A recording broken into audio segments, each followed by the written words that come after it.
আলহামদুলিল্লাহ বলতে থাকবেন, 10 টাকা খরচ হবে, 20 টাকা আসতে থাকবে। 1 কেজি মানুষকে খাওয়াবেন, 3 কেজি আসতে থাকবে। একটু জোরে জোরে বলেন না সুবহানাল্লাহ।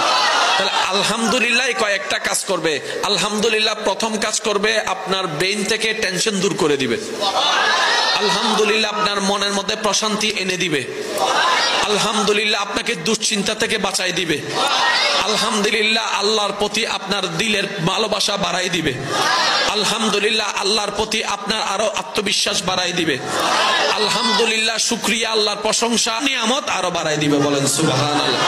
লাভ কি একটা না অনেকটা? জোরে বলেন, লাভ কি একটা না অনেকটা? তাহলে আলহামদুলিল্লাহর ভিতর লাভ আছে না নাই? আস্তাগফিরুল্লাহর ভিতর লাভ আছে না নাই? কিন্তু নিতে জানি নাই, ব্যর্থতা আমাদের। দেনেওয়ালা দিয়ে রেখেছেন, আমরা নিতে জানি নাই, নেওয়ার জন্য আগ্রহ করি নাই। আপনি সব বাদ দেন না।